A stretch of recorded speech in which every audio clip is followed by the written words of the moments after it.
Yo, what's up, guys? It's Golemmcr here. So I wanted to talk about this new card they're releasing, or at this point they've already released it into the game, but it's called the Rune Giant. And yeah, let's go ahead and get into this article. The first season of 2025 will feature a new evolution and a new card. We've already talked about the Dark Goblin a few days ago, and today it's time for the Rune Giant. So need your weapon sharpened. Oh wait, let me scroll down. Sorry. Need your weapon sharpened? You've come to the right place. Rune Giant enchants troops closest to her, having them deal bonus damage every third attack. Only two troops can be enchanted at once. So it basically just makes your troops 2 units do bonus damage every third attack. Um, it's the 100. Rune Giant is the 117th card to be added to Clash Royale.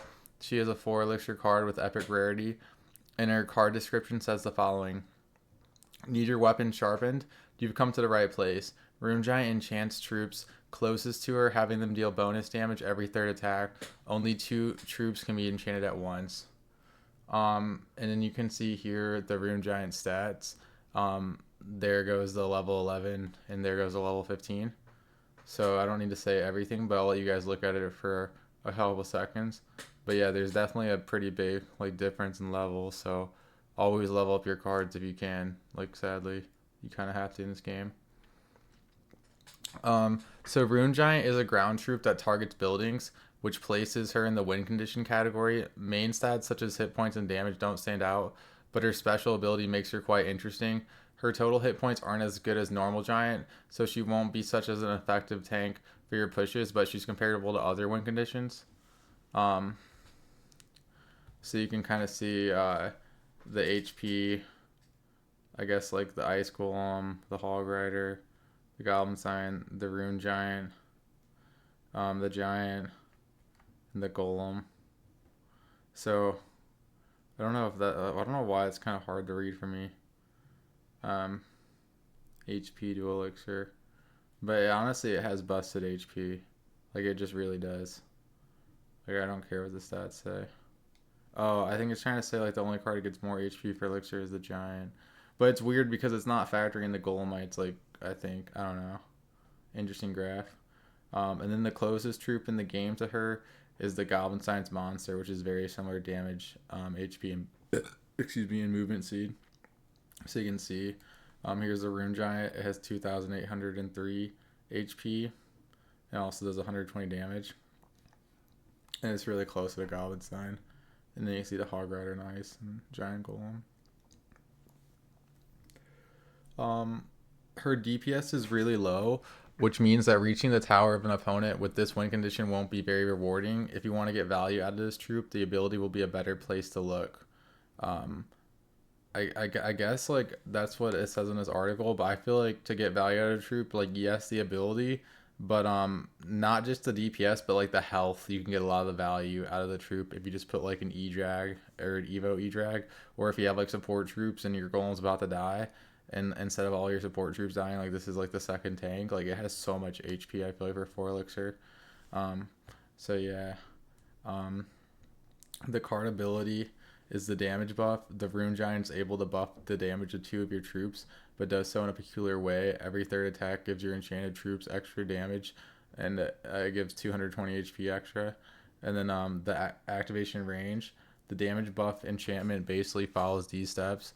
If a troop is within a 7 tile radius of Rune Giant and the enchantment is triggered, the two closest friendliest troops within an 8.5 tile radius are enchanted. Only two troops can be enchanted at once, and she doesn't enchant herself. I don't know what happens if you have multiple. I guess if you have multiple ones on a map, you could maybe enchant like four if there's two different ones, or I don't know if it's still two max. Um, After a troop is buffed, the enchantment can only be broken for two reasons: if the enchanted troop dies or the Rune Giant dies. Note that moving away from the 8.5 tile range doesn't break the enchantment. This range is only needed when the ability is initially triggered. Then there's a damage increase. So the damage buff is the same for all troops. It isn't relative to the main damage of each troops. Of each troop, this means that the damage buff will be more meaningful for troops that usually deal less damage per hit. So you can see the difference here in this graphic. Um, If we compare the damage from 3 attacks with the damage of 3 attacks plus bonus damage, we see how relevant this ability can be for small troops like archers, close to double damage. For bigger ones like P.E.K.K.A, not very meaningful.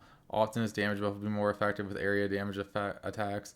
These attacks usually deal less damage per hit, so his 220 HP increase is more noticeable. 220 is the increased value at tournament standard, but as usual with damage, this amount increases at 10% for each level. And then perhaps the most relevant detail to know about this ability is that it doesn't really increase the damage of an attack, but the projectiles instead. This may seem like a small difference, but it creates very small synergies with a few cards that don't have a single projectile per attack. Um, the main ones are Electro Wizard, Executioner, Goblin Giant, Hunter, and Firecracker. Um, So let's take a bit of a closer look into these. The Electro Wizard rays count as having an attack for each ray. This means that the attack sequence looks like normal, bonus, normal, bonus. It's basically saying like the attacks like will like some attacks are like worth like 2 or 3 because they have like multiple attacks within the one attack. And it says the bonus damage appears with an unusual sequence, but overall the damage doesn't increase more than you'd expect, plus 67% DPS. Um, Given that the projectile from Executioner damages enemies twice per attack, the bonus damage is also added twice. A total DPS increase of 43%, not very appealing compared to others. Then Goblin Giant, if we look at the Sack Spear Goblin attacks, they two of them receive a damage buff simultaneously. Given that the Spear Goblins don't deal much damage by themselves, this buff is quite strong, plus 91% DPS. Hunter, this off-meta card shoots 10 projectiles wow with each of its attacks. This means that with his third attacks, each of the bullets deal 84 plus 220 damage, 10 times 220 extra damage of all the bullets hit the target. Total DPS increase of 87%, really strong for a troop that does a lot of damage by itself. And then we have the Firecracker. Similar to Hunter, Firecracker also shoots several projectiles at once. Each of her rockets turn into 5 different projectiles, so third attacks would get 1100 extra damage. Given that the base damage of Firecracker is lower in paper, this gives her the best synergy with Rune Giant. This would be a DPS increase by 115%. Wow.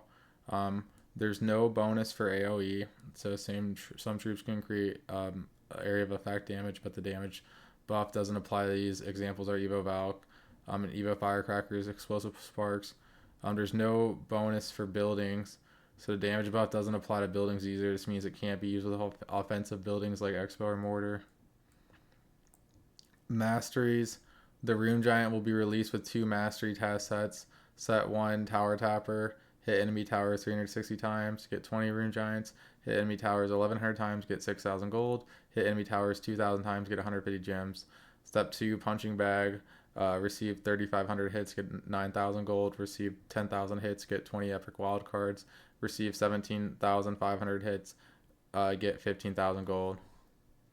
So then we have the card release.